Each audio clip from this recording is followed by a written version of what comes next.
Smart थैक skill channel पर। आज इस वीडियो में मैं आप लोगों को सिखाने वाला हूं कि नो फ्लोर्स रेफ्रिजरेटर के टाइमर को किस तरीके से आप चेक कर सकते हैं कि ये सही है या ख़राब है।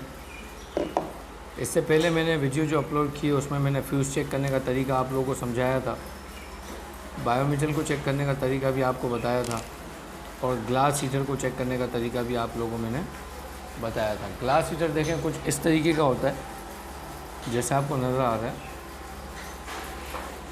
इन सब चीज़ों को आप सीरीज़ में ही चेक कर सकते हो, अगर ओम्स हो तो ओम्स में भी चेक कर सकते हो। लेकिन टाइमर जो है, टाइमर आप सीरीज़ में जब आप इसको चेक करोगे तो टाइमर एक तरीके से हैमिंग क्रिएट करता है।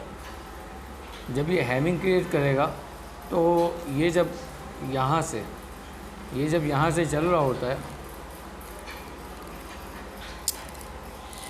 आप लोगों को नज़र आ रहा होगा कि देखो एक आवाज़ आ रही है। ये जब चलता है तो चलने के बाद इसमें दो आवाज़ आती है। एक आवाज़ आती है ये वाली, मैं ज़रा आपको समझा देता हूँ।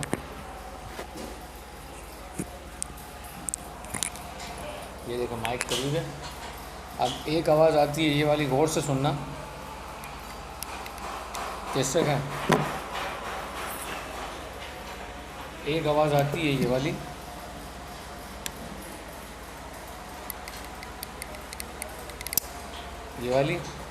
और एक ये वाली, तो टोटल दो आवाज़ इसमें आती है। ठीक है, तो ये जो पहला आवाज़ करता है ना, पहले आवाज़ के अंदर ये क्या करता है कि ये हीटर को सप्लाई देता है, और जब ये दूसरा आवाज़ करता है तो इसका मतलब ये कंप्रेसर को वापस से ऑन करता है।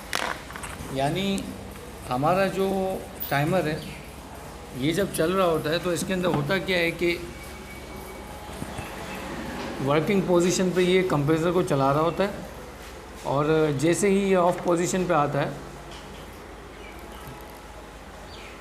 इस पोजीशन पे एक आवाज़ जब आए ना, ये अब ये हीटर को लाइन देता है। अब जब हीटर को लाइन देता है तो हीटर टाइमर से लाइन जाती है बायोमीटर और फ्यूज़ से, फ्यूज़ में होती भी जाती है ग्लास हीटर के अंदर। अब जब इसने लाइन दे दिया तो अब इन तीनों में से कोई एक चीज़ भी ख़राब है तो आपका जो नो फ्लोर्स रेफ्रिजरेटर के अंदर चोकिंग का मसला होता है वो इन्हीं की वजह से हो रहा होता है। लेकिन ज़्यादातर ये भी देखा गया है कि ये जो आपको आवाज़ आई थी अभी, ये ऑन दोबारा हो गया, कंप्रेसर पे लाइन आ गई, तो ज़्यादातर टाइमर में ख़राबी ये आ रही होती है कि ये एक जगह पड़ा होता है, चलता नहीं है। तो इसको चेक करने का तरीका ये है कि आप इसकी सप्लाई को देखें। इसका 1 नंबर और इसका 3 नंबर, 1 और 3 जो है इसकी सप्लाई है। ठीक है, और ये 4 नंबर आप देख रहे हैं, 4 नंबर कंप्रेसर को ऑन करेगा, इसके फ़ैन को ऑन करेगा, और जब हीटर की तरफ लाइन जाएगी यानी टाइमर जब ऑफ हो जाएगा एक आवाज़ पर, तब लाइन चली जाएगी 2 नंबर पर। यानी यहाँ से लाइन कट के यहाँ आ जानी चाहिए। कैसे चेक होगा ये आपको बता देता हूँ। आपको सीरीज़ लैंप चाहिए इस तरीके का, एक बल्ब होल्डर ले लें आप। ठीक है, बल्ब होल्डर इस तरीके का आपके पास होना चाहिए, और एक किसी किस्म का भी एक्सटेंशन वायर ले लें जैसे ये मैंने लिया है। ठीक है, अब बल्ब होल्डर के एक वायर को एक्सटेंशन वायर के साथ लगा दो, और एक लाइन का वायर और एक बल्ब होल्डर का। अब एक को कनेक्ट कर दिया 3 पर, एक को कनेक्ट कर दिया 1 पर।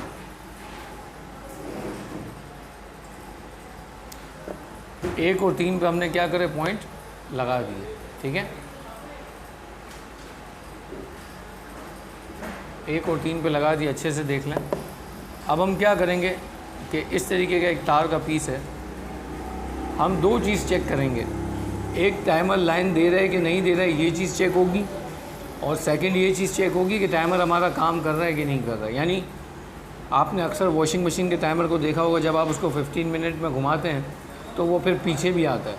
तो सेम इसी तरह जब ये चल रहा होता है तो जब आप ये घूमते हैं तो ये सच इसको मूव करना चाहिए, इस तरीके से मूव करना चाहिए। अगर ये एक जगह ठहरा हुआ है तो आइस बनाने की एक वजह ये भी होती है। तो इस टाइमर का 1 नंबर और 3 नंबर पॉइंट जो है इसकी सप्लाई है, आपका टाइमर ऑन हो जाएगा। अब ऑन में इसको कंप्रेसर को लाइन देनी है, ठीक है। तो हम अब चेक करते हैं कंप्रेसर पे लाइन आ रही है और हीटर पे लाइन कंप्रेसर के साथ तो नहीं आ रही, हम ये भी चेक करेंगे। शार्ट हो जाएगा तो दोनों को एक वक्त में लाइन दे देता है ये। अब हम लाइन लगा के चेक करते हैं इसको।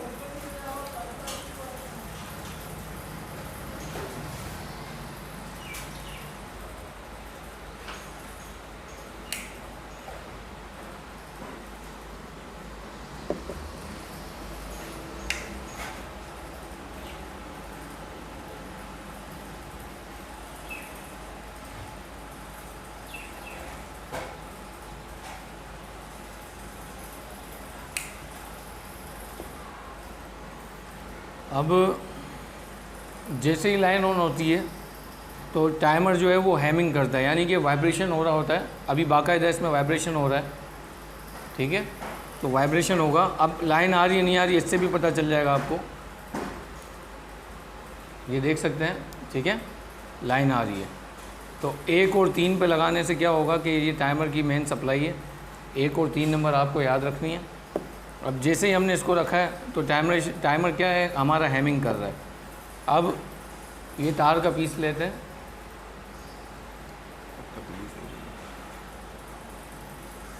अब तार का पीस लेके अब देखो एक 4 नंबर पॉइंट खाली है और एक 2 नंबर खाली है। अब 1 नंबर पे लगा के पहले तो 2 नंबर को देते हैं लाइन, कुछ भी नहीं हो रहा। अब 1 नंबर पे लगा के 4 नंबर पे लाइन देते हैं, देख रहे हैं। जैसे ही 4 पे लाइन आती है तो इसका मतलब ये कंप्रेसर क्या है, ऑन है, ठीक है। अब 1 नंबर से 2 नंबर पे जब लाइन देता हूँ तो कुछ भी नहीं है, इसका मतलब टाइमर कंप्रेसर को क्या कर रहा है, लाइन दे रहा है। अब हम टाइमर को क्या करेंगे, यहाँ से ऑफ़ करेंगे कि हीटर की लाइन पे इसको रख के देखते हैं।